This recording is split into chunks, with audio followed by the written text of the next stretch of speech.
Assalamu alaikum warahmatullahi ta'ala wabarakatuh. Yau kuna tare da coach ɗinku AK kuma zan gwada muku wasu 'yan motsi da za ku iya yi ku rage kitse kuma ku gina dantse. Yanzu kun ga na farkon, wannan na farkon kamar ɗan motsin farko ne wanda za ku ɗan warwasa jikinku neman izini daga jikinku cewa kuna so ku yi motsi masu ɗan tsauri. Kowanne za ku yi shi ne na sakan 30 sai ka huta na sakan 10 ko sakan 20 tsakanin kowane motsi. Wannan na biyun kenan. Shi wannan na biyun shi ma za ku yi shi na sakan 30 sai ka huta na sakan 10 zuwa sakan 20. Ya danganta yadda juriyanku yake da ƙarfinku yake. Sai ga na ukun, da na biyu da na uku duk suna taɓa ƙafafuwan ne.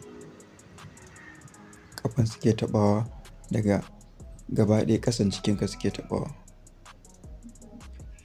Shi ma yana da kyau sosai saboda yana gyara ƙafa, yana ƙara ƙarfin ƙafa kuma yana ƙara ƙarfin ƙugu sosai da kwankwaso.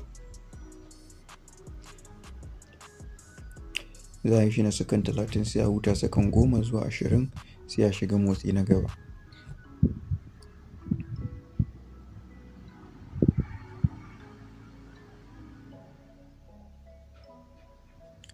Yanzu ga motsi na gaba za ku ga su press up ne amma in kai ƙasa za ka ɗaga ƙafafunka da hannunka ɗan kaɗan yadda kuka ga nake taɓa shi ɗaga shi ɗin nan. Shi ma za ku yi shi na sakan 30. Shi wannan yana taɓa ƙirjinka, yana taɓa saman bayanka kuma yana taɓa bayan hannunka in ka ɗaga hannunka gaba ɗaya sama ka miƙe shi. Shi ma za ku yi shi na sakan 30 sai ka huta na sakan 10 zuwa 20 sai ka shiga motsi na gaba. Motsi na gaba wanda shi ne motsi na ƙarshe, shi kun ga yadda na ɗaga ƙafafuwa na ɗaga gwiwana daga ƙasa baya taɓa ƙasa amma in ba za ka iya haka ba kana iya soke gwiwanka in ka je ƙasa. Shi ma wannan yana taɓa bayan hannunka da saman bayanka.